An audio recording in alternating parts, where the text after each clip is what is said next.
entertaining reviews. Young adult, or I think young adult is how we'd have to say it, from the writer-director team of Diablo Cody and Ivan Reitman, who are the people behind Juno. Diablo Cody is very interesting. She had a huge hit with Juno, which since when she has struggled to replicate the success of that. The thing that she's got is, did you see Jennifer's Body, the one that she made after that?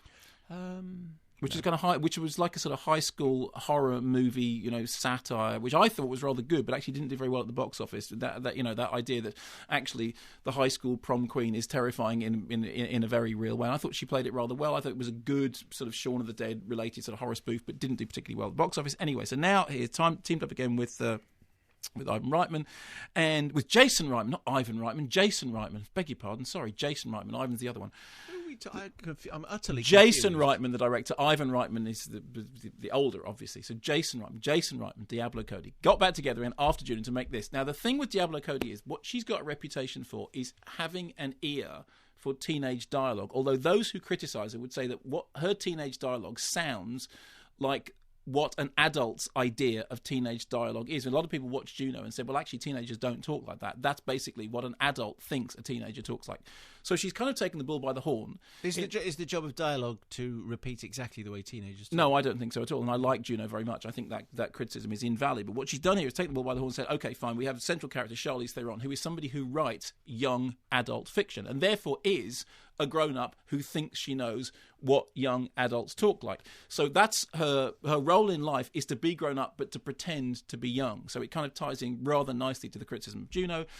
Her life is a mess. She still basically behaves like a student. She's shambolic. She's drunk. She can't get her homework in, meaning she can't finish her next book. Then she discovers that her old flame boyfriend is having a baby, and she decides that what she needs to do is to go back to her old town, smash up his marriage, and reclaim him because she's having an identity crisis. She goes back to her old town as the returning kind of prom queen, discovers that actually once you've grown out of high school, things look very, very different, turns up in a bar, bumps into somebody to whom she would not have given the time of day when she was at school. Here's a clip. Sorry, but I think we went to high school together. At the same time? Yeah. You're Mavis Gary? Mavis Gary Crane now. I'm Matt Freehoff. My locker was actually next to yours all through high school. Matt. Freehoff. Yeah. Yeah, your locker was right there. Right next to mine. We didn't run in the same circles. You were pretty popular, if I remember correctly. You won Best Hair. Did I? What did you win? I didn't. They usually give out like 15 of those and only to like the same 5 people. Yeah. Well, listen, Matt, it was really nice seeing you. Yeah, what are you doing back in Mercury? Are you moved back, or? Of course not. Gross. So Charlize Theron, Patton Oswalt, and then of course the guy that she's going back to be is her old boyfriend is Patrick Wilson, who of course appeared with Ellen Page, who's the star of Juno, in Hard Candy, which remains one of my favourite films. That's a nice little bit of tying up trivia. Interesting thing about the film is it didn't strike a chord in America, and we didn't really sort of quite get it. But actually, there's an awful lot to like.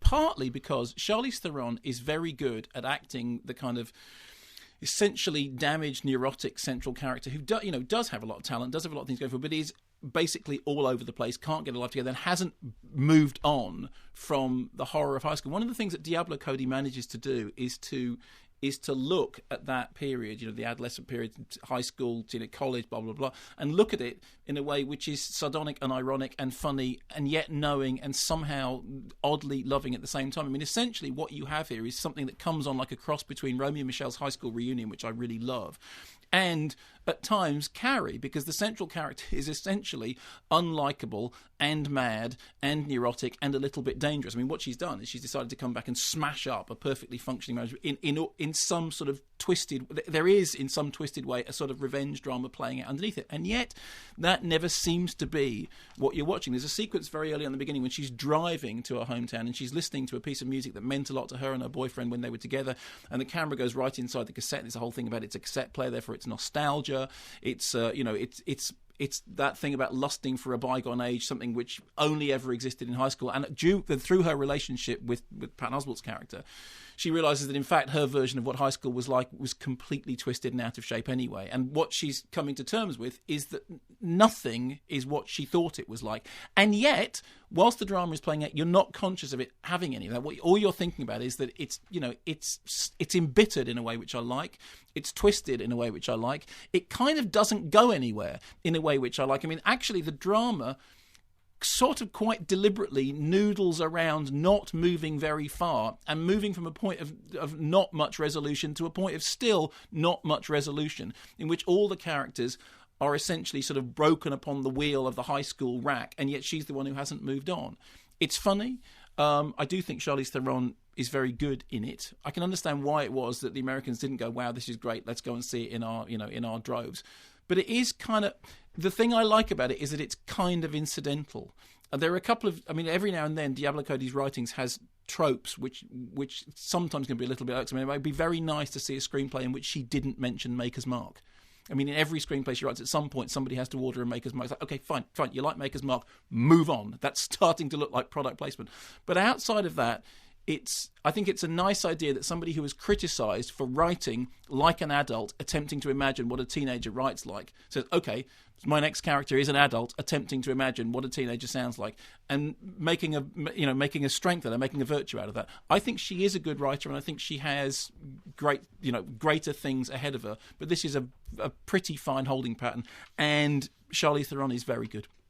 She's always fantastically watchable. Yes, she is. Yeah, she is. And she is one of those performers who's genuinely mercurial in that, I mean, not just because she played Monster and not just because on the one hand, she's... I think that was the only time she's come on the show was to do Monster. Yeah. Which she was, it was very much her pet project, and she did an extraordinary version of Eileen Wuornos. But for somebody who, on the one hand, does the, is that modelling of the perfume, whatever it is, and on the one hand can look very glamorous, on the other hand can look sort of very, literally can physically change shape.